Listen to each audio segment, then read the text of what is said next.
Hey everyone, this is going to be kind of a different video because it's already done. Besides, it's not, because I made this in a past video showing how to make cool looking crystals like this using bismuth. And I'll have a link on the screen now showing that if you haven't seen it already. But I've been getting people asking, couldn't I just fill this in with resin? At the time I didn't have resin. Now I have resin. So guess what's happening in this video?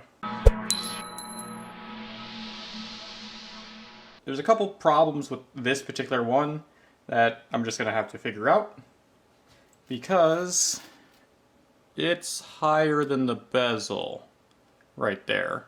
So how you should do this, it should all be lower, and then you fill it in with resin and you cut the top of it down and sand it and make it all smooth and nice and clear.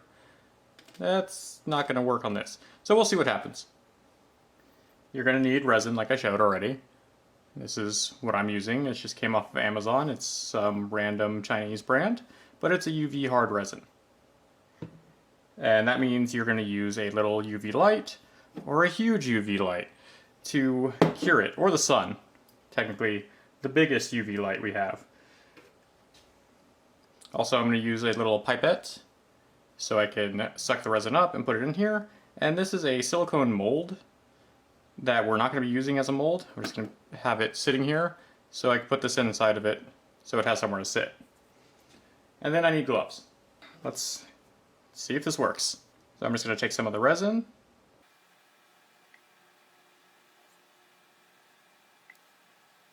Alright, that should be more than enough. Try not to get this on your hands, that's why I'm wearing gloves, because it can mess up your skin really bad. Alright, so all I'm going to do is start filling this in, but layer by layer, and then harden it.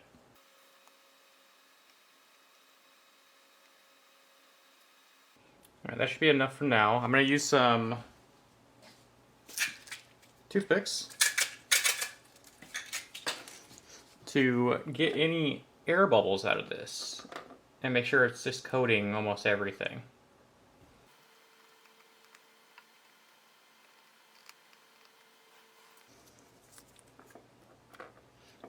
Alright, you can probably see that there's no bubbles in here. And now I'm going to use my little UV light, but I'm also going to move this so it doesn't get hardened.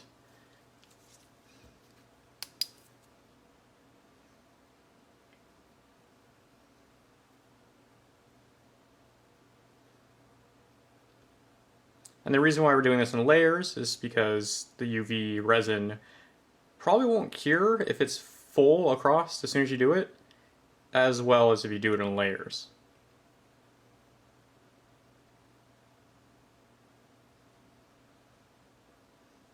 And like I said, if you don't want to use this tiny one, you could use a giant one, or you could just put it inside of sunlight.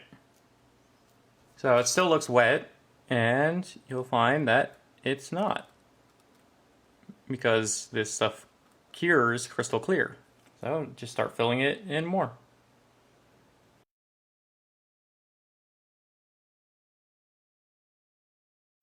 Okay, and then harden it again. Alright, let me check it and make sure that it's hard. Yep, and add more.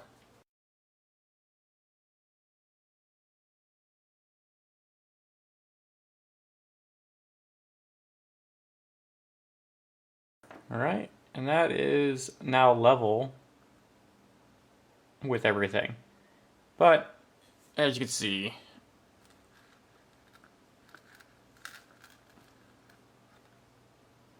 it has a big bump, like I said it would. Also, this is really hot from the curing process.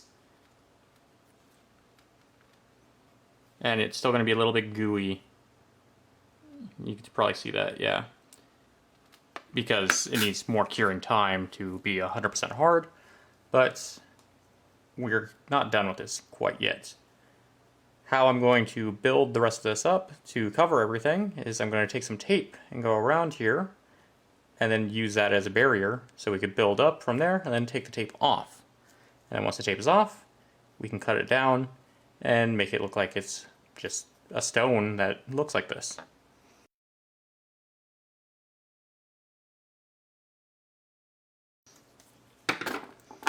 Alright, so there we go. I don't need it nearly that tall, so I'm going to cut it down.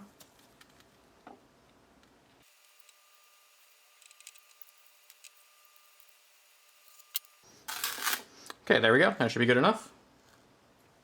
Okay, let's get some more resin in there and make sure that this thing's as flat as I can get it. Alright, let's get some more resin in here.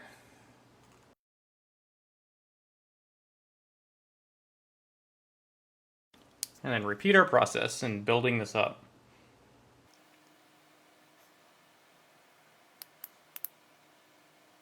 And hopefully the heat won't affect my tape on here.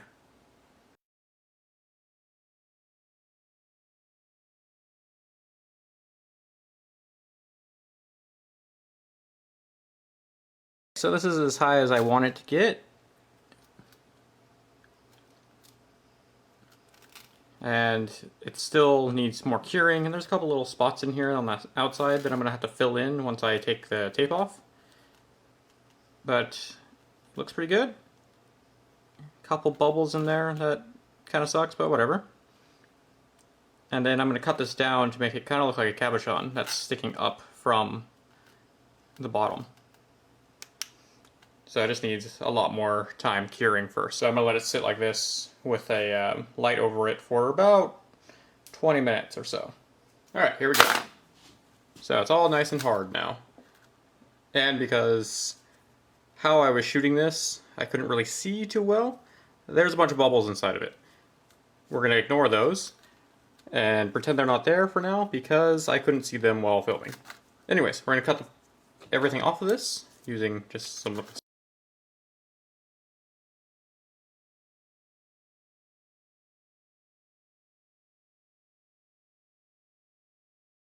Okay, we're going to cut this down using a file because I know a lot of you don't have a flat lap machine or any type of lapidary machines, so I'm going to show you how to do it with a hand file.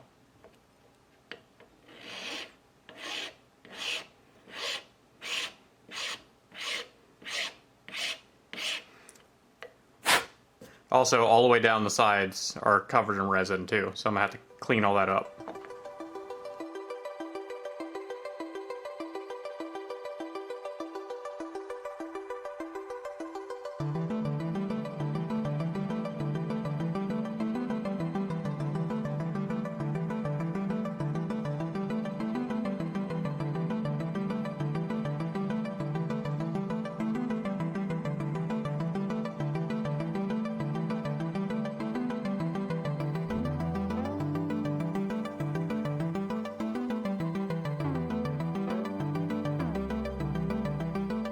That's good enough for now.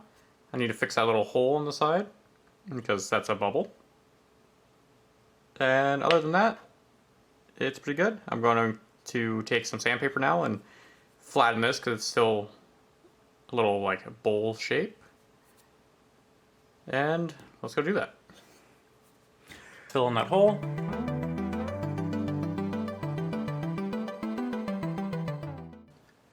Alright, so let's start sanding this. I'm going to be using sanding sticks, a bunch of them. And these are different variations of them, or different grits. So we're going to start at 240 and work our way up. And then I'm going to be using water also.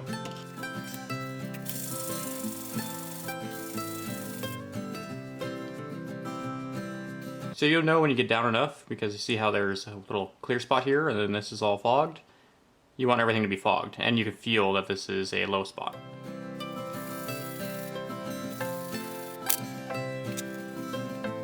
So there we go. And now I'm going to use that sanding stick on the sides too to clean it up a bit, and then, like I said, work through the grits until we get a clear finish. So here comes music and fast forwarding.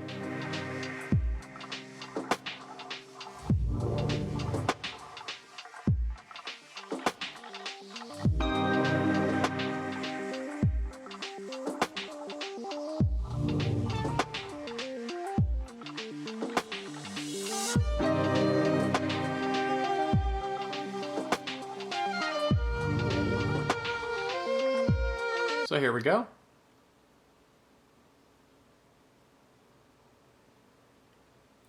It's not as shiny as it actually looks because it's wet, so let me dry that off.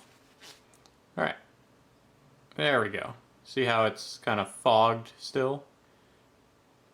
Which is totally fine, because we're going to polish this with basically a car polish, or a plastic polish, and it'll take all that down.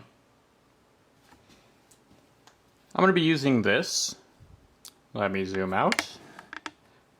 Anyways, I'll be using this, which is basically just for cars. And just put it on the bench pen like that and wipe it off later. And then I'm going to be using a felt or wool or whatever you happen to have polishing wheel. And try not to spin this up too much because you're just going to fling this everywhere.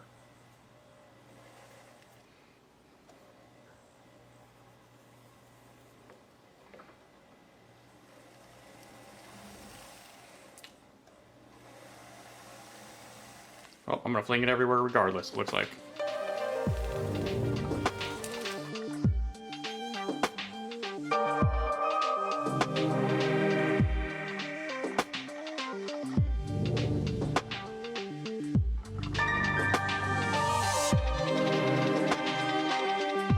Alright, so if you're going to do that, be prepared to make a mess and get fuzz everywhere.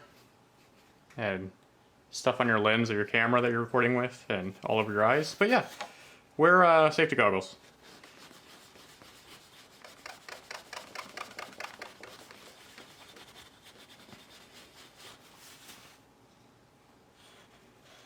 But look at how clear that is. It does have a couple deep scratches in it that I will need to take out. And there's two little divots in it from bubbles.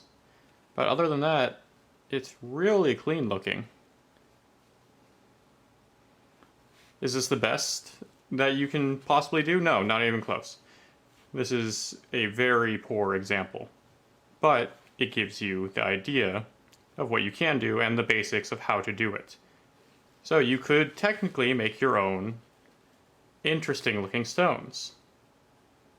So you can use your imagination and just kind of do whatever and be more unique with your work. I'm gonna go through and fix all that and get some like glamour shots for this. But other than that, this video is pretty much over. And how I'm gonna fix that is just sand it a little bit more to take those marks out and probably pick the little holes to get everything out of them and fill them in with a little bit more resin. So thank you for watching my video, and if you liked it, feel free to leave a thumbs up. If you have any questions or suggestions, leave a comment below. And if you would like to be updated every time I post a new video, subscribe to my channel. I try to put out a new video every week. Well, thank you for watching and see you guys next time. Bye.